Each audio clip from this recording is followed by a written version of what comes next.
മുണ്ടയ്ക്ക് ചൂരൽമല ഉരുൾപൊട്ടലിൽ ഇനി കണ്ടെത്താനുള്ളത് 119 പേരെ. കഴിഞ്ഞ ദിവസം DNA പരിശോധനാ ഫലം പുറത്തെത്തിയതോടെ കാണാതായവരുടെ കരട് പട്ടിക പുതുക്കിയിരുന്നു. കാണാതായവർക്കായി മുണ്ടക്കൈ ചൂരൽമല മേഖലകളിലും ചാലിയാർ തീരത്തും ഇന്നും തെരച്ചിൽ തുടരും. വിശദാംശങ്ങളുമായി നമിത ചേരുന്നു. നമിത, ഇന്നും മുണ്ടക്കൈ ചൂരൽമല മേഖലകളിൽ ചാലിയാർ തീരത്തും ഇന്നും തെരച്ചിൽ തുടരുകയാണ്. ഇനി 119 പേരെയാണ് കണ്ടെത്താനുള്ളത്. ഒരുപക്ഷെ ഈ 119 എന്ന് പറയുന്നത് നമുക്കൊരു ചെറിയ സംഖ്യയായിട്ട് തോന്നും. പക്ഷേ നമുക്ക് കണ്ടെത്താനുള്ളവരെ അത് കണ്ടെത്തുക തന്നെ ചെയ്യണം. മാത്രമല്ല, ഇപ്പോൾ കഴിഞ്ഞ ദിവസം DNA പരിശോധനാ ഫലം പുറത്തെത്തിയതോടെ കാണാതായവരുടെ ഒരു കരട് പട്ടിക പുതുക്കിയിരുന്നു. എന്തൊക്കെയാണ് കൂടുതൽ വിവരങ്ങൾ, നമിത? അനുപ്രിയ 119 പേരെയാണ് ഇനിയും കണ്ടെത്താനുള്ളത്. ഇവരൊക്കെ കാണാമറയത്താണ് നിൽക്കുന്നത്. 128 പേരുടെ ഒരു കരട് പട്ടികയായിരുന്നു ആദ്യഘട്ടത്തിൽ സർക്കാർ പ്രസിദ്ധീകരിച്ചിട്ടുണ്ടായിരുന്നത്. എന്നാൽ കഴിഞ്ഞ ദിവസം DNA പരിശോധനാ ഫലങ്ങളൊക്കെ പുറത്തെത്തിയതോടെ കരട് പട്ടിക പുതുക്കുകയായിരുന്നു. അങ്ങനെയാണ് 119 പേരിലേക്ക് എത്തിയിട്ടുണ്ടായിരുന്നത്.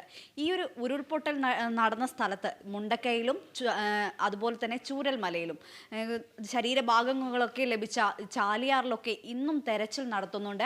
സൂചിപ്പാറ അടക്കമുള്ള സ്ഥലങ്ങളിലും തെരച്ചിൽ ഉണ്ടാകുമെന്ന് തന്നെയാണ് അറിയിച്ചിരിക്കുന്നത്.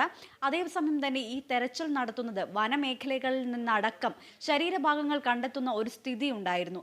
എന്നാൽ ഈ പ്രദേശങ്ങളൊന്നും അറിയാത്ത സന്നദ്ധ സംഘടനയിലെ പ്രവർത്തകരെ ഈ ഒരു തെരച്ചിലിന് അനുവദിക്കില്ല എന്നൊരു നിലപാട് കൂടി സർക്കാർ എടുത്തിരിക്കുകയാണ്. കാരണം വനപ്രദേശമാണ്, കൂടുതൽ ദുർഘടമായ സാഹചര്യങ്ങൾ ഉണ്ടാകാം. ഇത് മുൻനിർത്തിക്കൊണ്ട് തന്നെയാണ് സർക്കാർ ഇത്തരത്തിലുള്ള ഒരു തീരുമാനത്തിലേക്ക് എത്തിയിരിക്കുന്നത്.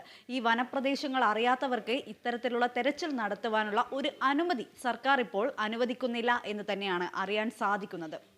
അതുപോലെ തന്നെ DNA പരിശോധനാ ഫലം വന്നതിന് ശേഷമാണ് ഈ കരട് പട്ടിക പുതുക്കിയതെന്ന് നേരത്തെ ഞാൻ പറഞ്ഞിട്ടുണ്ടായിരുന്നു. എന്നാൽ ഈ DNA പരിശോധനാ ഫലത്തിൻ്റെ കൂടുതൽ വിശദാംശങ്ങളൊന്നും സർക്കാർ പുറത്തുവിടാൻ തയ്യാറായിട്ടില്ല. ഈ ബന്ധുക്കളുടെ രക്തസാമ്പിളുകളുമായി പരിശോധിക്കുന്ന ഒരു പ്രക്രിയയാണ് നിലവിൽ ഇപ്പോൾ നടന്നുകൊണ്ടിരിക്കുന്നത് എന്നാണ് അറിയാൻ സാധിക്കുന്നത്, അനുപ്രിയ. അതുപോലെ തന്നെ മറ്റൊരു കാര്യം എന്ന് പറയുന്നത് തെരച്ചിൽ നടത്തുന്നതിനെ കുറിച്ചാണ്. തെരച്ചിലിൽ ഞാൻ പറഞ്ഞു കഴിഞ്ഞു, ഈ ചാലിയാർ മേഖലകളിൽ, സൂചിപ്പാറ മേഖലകളിലൊക്കെ ഇന്നും തെരച്ചിൽ തുടരുന്നുണ്ട്. ഇന്നും ഈ ഒരു തെരച്ചിൽ, ഈ ദുരന്തം നടന്നു കഴിഞ്ഞിട്ട് ആഴ്ചകൾ പിന്നിട്ടു. ഏകദേശം 2 ആഴ്ച കഴിഞ്ഞിരിക്കുകയാണ്. ഇപ്പോഴും ഈ കാണാതായവർക്ക് ഈ 119 പേരെയും കണ്ടെത്തണമെന്നുള്ള ഒരു ആഗ്രഹത്തോടു കൂടി തന്നെയാണ് ഇപ്പോഴും ഈ മേഖലകളിലൊക്കെ തെരച്ചിൽ നടത്തിക്കൊണ്ടിരിക്കുന്നത്. അതുപോലെ ക്യാമ്പുകളിൽ കഴിയുന്നവരുടെ കാര്യം എടുത്ത് പരിശോധിക്കുകയാണെങ്കിലും 400ഓളം കുടുംബങ്ങളാണ് നിലവിൽ ഇപ്പോഴും ക്യാമ്പുകളിൽ തുടരുന്നത്.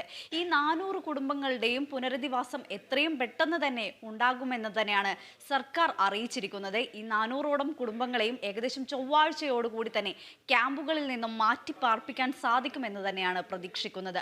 എന്നാൽ 100-ലധികം കുടുംബങ്ങൾ ഇതിനോടകം തന്നെ വാടക വീടുകളിലേക്കും ബന്ധുവീടുകളിലേക്കും മാറിക്കഴിഞ്ഞിട്ടുമുണ്ട്. അതുപോലെ ഈ ക്യാമ്പുകൾ പ്രവർത്തിക്കുന്ന സ്കൂളുകളിൽ ഇനി വിദ്യാഭ്യാസം ആരംഭിക്കേണ്ടതുണ്ട്. ഈ സ്കൂളുകളിലൊക്കെ കുട്ടികളൊക്കെ വരാതെ വളരെ വിഷമത്തിലാണ് അവരും പോയിക്കൊണ്ടിരിക്കുന്നത്. അത്തരമൊരു സാഹചര്യമുണ്ട്.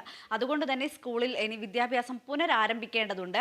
ഈ ക്യാമ്പുകൾ ചൊവ്വാഴ്ചത്തോടെ മാറ്റുമെന്ന് തന്നെയാണ്. ഈ ഏകദേശം 10 സ്കൂളുകളാണ്, വയനാട് ജില്ലയിലെ 10 സ്കൂളുകളിലാണ് നിലവിൽ ക്യാമ്പുകൾ പുരോഗമിക്കുന്നത്. ഈ 10 സ്കൂളുകളിലെയും ക്യാമ്പുകൾ ചൊവ്വാഴ്ചത്തോടെ മാറ്റാൻ സാധിക്കുമെന്ന് തന്നെയാണ് സർക്കാരിൻ്റെ പ്രതീക്ഷ എന്ന് പറയുന്നത്. അതുപോലെ തന്നെ ഒരുപാട് രേഖകളൊക്കെ നഷ്ടപ്പെട്ടിട്ടുണ്ടായിരുന്നു. ഈ ഉരുൾപൊട്ടൽ നടന്ന മേഖലയിലുള്ളവർക്ക് രേഖകളൊക്കെ നഷ്ടപ്പെട്ടിട്ടുണ്ടായിരുന്നു. ഇത്തരത്തിലുള്ള രേഖകളൊക്കെ വീണ്ടെടുക്കുന്നതിനായി അദാലത്തുകൾ സംഘടിപ്പിക്കുമെന്ന് കഴിഞ്ഞ ദിവസം മന്ത്രി വി ശിവൻകുട്ടി അറിയിച്ചിട്ടുണ്ടായിരുന്നു. ഏകദേശം 3 അദാലത്തുകളാണ് ഇതിനു വേണ്ടി സംഘടിപ്പിക്കുന്നത്. ഏകദേശം ഇന്നലേക്ക് അദാലത്തുകൾ നടന്നിട്ടുണ്ടായിരുന്നു. ഈ 3 അദാലത്തിലൂടെ എല്ലാവർക്കും രേഖകൾ ലഭിക്കുമെന്നുള്ള പ്രതീക്ഷ തന്നെയാണ് മന്ത്രിയും പങ്കുവച്ചിട്ടുണ്ടായിരുന്നത്. ഈ 3 അദാലത്തുകൾ, ആദ്യത്തെ 2 അദാലത്തുകളിൽ നിന്നും ലഭിക്കാത്തവർക്ക് മൂന്നാമതായി ഒരു അദാലത്ത് സംസ്ഥാന തലത്തിൽ സംഘടിപ്പിക്കുന്നതായിരിക്കും. ഇത്തരത്തിൽ ഈ ഒരു അദാലത്തിലൂടെ രേഖകൾ വീണ്ടെടുക്കും, സർട്ടിഫിക്കറ്റുകളൊക്കെ എല്ലാവർക്കും ലഭ്യമാകുമെന്ന് തന്നെയാണ് പ്രതീക്ഷിക്കുന്നത്. ഈ ദുരന്ത മേഖലയിൽ നിരവധി വാഹനങ്ങളും പൂർണ്ണമായും ഭാഗികമായും തകർന്നിട്ടുണ്ടായിരുന്നു. ഇതിൻ്റെ ഒരു കണക്കെടുപ്പ് മോട്ടോർ വാഹന വകുപ്പും നടത്തുന്നുണ്ട്. നടത്തുന്നുണ്ട്. ഈ ഒരു മോട്ടോർ വാഹന വകുപ്പ് നടത്തുന്നത് പൂർണ്ണമായും നശിച്ചവയുമുണ്ട്, എന്നാൽ ഭാഗികമായി നശിച്ചവയുമുണ്ട്. ഈ രണ്ട് കാര്യങ്ങളും കൂടി തരം തിരിച്ചുകൊണ്ടുള്ള ഒരു കണക്കെടുപ്പാണ് ഇപ്പോൾ മോട്ടോർ വാഹന വകുപ്പും നടത്തുന്നത്. എന്തായാലും കാണാതായിട്ടുള്ള ഈ 119 പേർക്കായുള്ള തെരച്ചിൽ വരും ദിവസങ്ങളിലും തുടരുമെന്ന് തന്നെയാണ് നമ്മൾക്ക് അറിയാൻ സാധിക്കുന്നത്. ഈ 119 പേരുടെ കാണാമറയത്തുള്ള ഈ 119 പേർക്കായി ഇന്നും തെരച്ചിൽ നടത്തുന്നു എന്ന് തന്നെയാണ് അറിയാൻ സാധിക്കുന്നത്. അനുപ്രിയ. മുണ്ടയ്ക്ക് ചൂരൽമല ഉരുൾപൊട്ടലിൽ ഇനി കണ്ടെത്താനുള്ളത് 119 പേരെയാണ്. കഴിഞ്ഞ ദിവസം DNA പരിശോധനാ ഫലം പുറത്തെത്തിയതോടെ കാണാതായവരുടെ കരട് പട്ടിക പുറത്തിറക്കിയിരുന്നു. കാണാതായവർക്കായി മുണ്ടയ്ക്ക് ചൂരൽമല മേഖലകളിലും ചാലിയാർ തീരത്തും ഇന്നും തിരച്ചിൽ തുടരുകയാണ്. വിശദാംശങ്ങളാണ് നമിത നൽകിയത്.